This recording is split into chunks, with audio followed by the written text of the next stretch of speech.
Hi, I am Ankita, and today we are going to talk about the extremes of feminism and how it is harming both men and women. So, let's first understand why we needed feminism in the first place. Because women were oppressed. Why were women oppressed?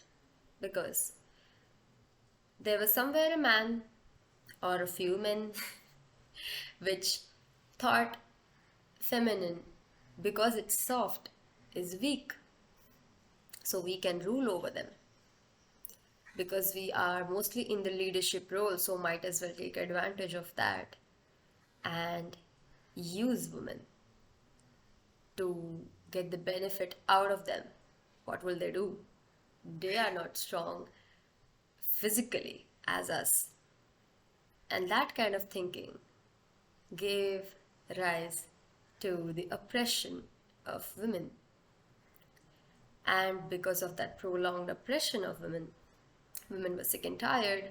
They were forced into being in a certain way that helps men, that uplifts them, benefits them the most. And that's how the whole patriarchy came into the world. And the matriarchy was kicked. And feminism has come around because women were sick and tired. They wanted to get back to a place where they had their basic human rights, where, like in the earlier times, they were walking right by side of the men. So, feminism helps women come out from their oppression to their basic human rights. This was the job of feminism. And it is currently doing that. In many areas, it has helped women tremendously, and it is still finding its ways to help more and more women. Now, what is the extremes of feminism? Imagine there is a pendulum. On this one side were this area, this extreme, in which men think men are better than women, masculinity is better than femininity, feminine energies are weaker than masculine energy. This is one side. Feminism brought a push to this pendulum so it moves and comes to this balance where understanding masculine and feminine energy both are important. Men and women are different but equal on a human way, right? And they both are important. They both walk side by side. They are equally strong in their own ways. And they are here to be each other's best friend. They are here to coexist together to bring best of their energies. That is the balance. And then there is this extreme. So the push, if it is too much, it goes to this side that says all men are shit, women are better, all problems are because of men, masculines are nothing, feminines are the best. We don't even know why men are here. This is giving the identity crisis to a lot of men in today's time, making them think they are useless. But that is farthest from the truth. These are the women which are angry. Angry because they have been here, oppressed. So, for this oscillation to come to a balance point, to come finally here, rooted in our polarity, being equals, being honored for being who we are in our energies, this push has gone to its extremes. This is the part I want to talk about today. That why did we even go till here? One very good example I want to give is because most of the people watching this video might be Indians, and I myself am an Indian. Most of my audience is Indian, clients are Indian. Is just that understand that it's very natural for women to be angry after being oppressed for years, after not having basic human rights for years, after being forced for decades to conform into this imaginary women that benefits only men, right? So naturally, women are going to be very angry when asked to stay like that for years, and then finally they are free. They want to take it all out on men because they oppressed her for the longest time, right? So it's very natural for them to be angry. And an Indian example to that is we being oppressed by Britishers. Even after our independence, do we still like them? Do we? Because we still get extra happy when we win a match over them. We tell them that things like that you invented cricket, but we played better than you, and um, where's our Kohinoor? You guys are just um, uh, thieves and things like that. We're still low key angry at them. That's the same with women, which are low key emasculating men because they are still somewhere, a part of them is still angry.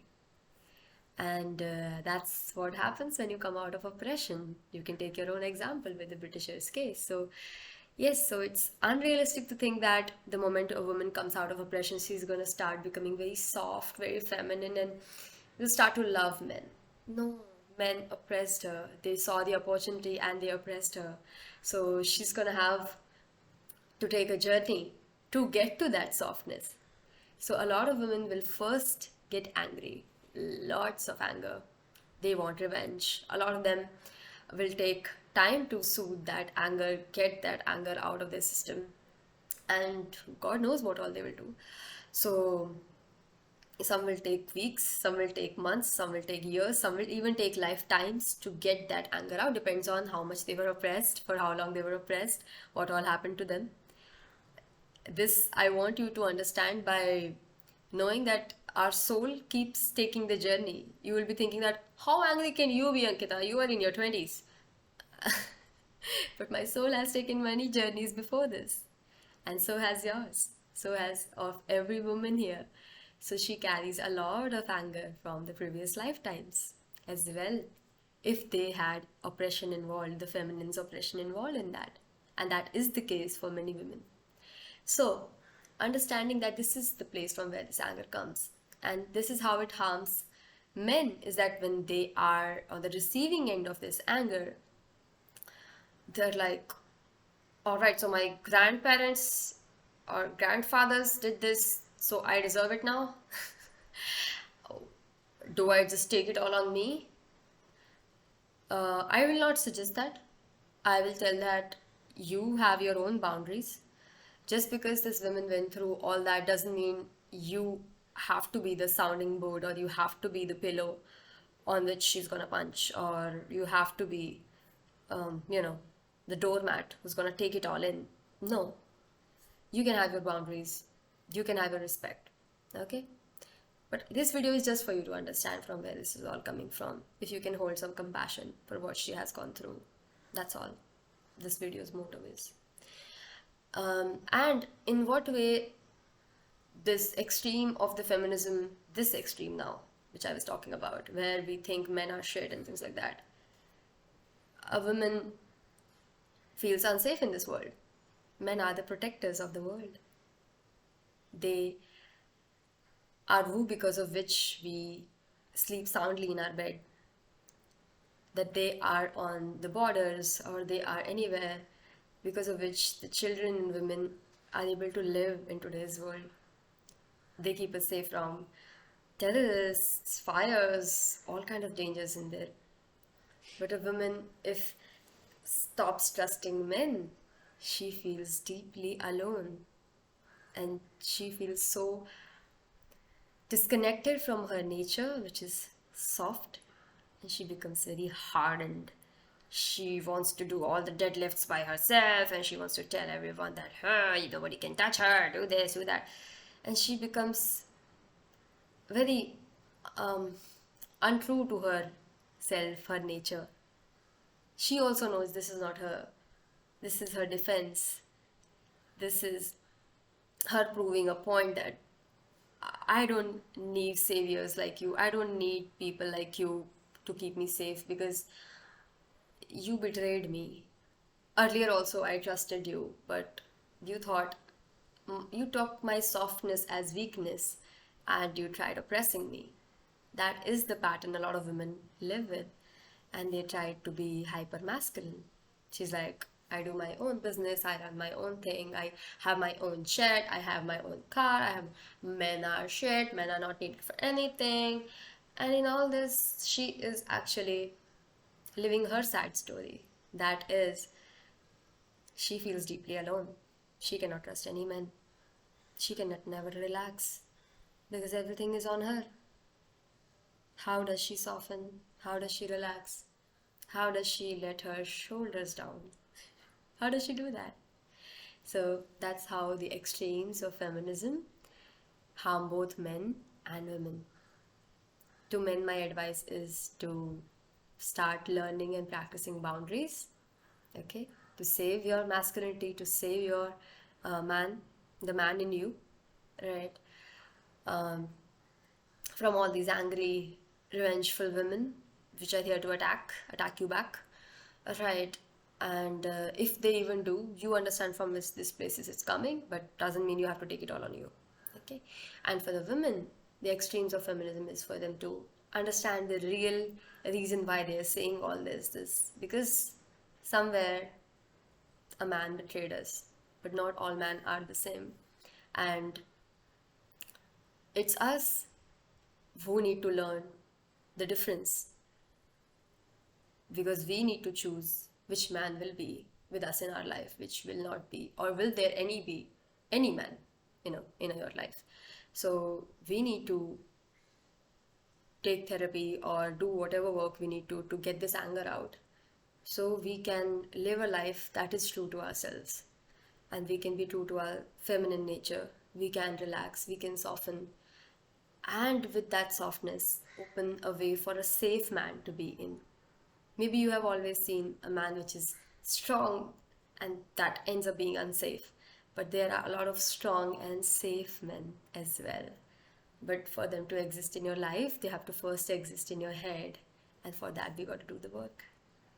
So, yeah, this is what this video was about. I wanted to help you guys understand the harm that the extreme of anything actually does.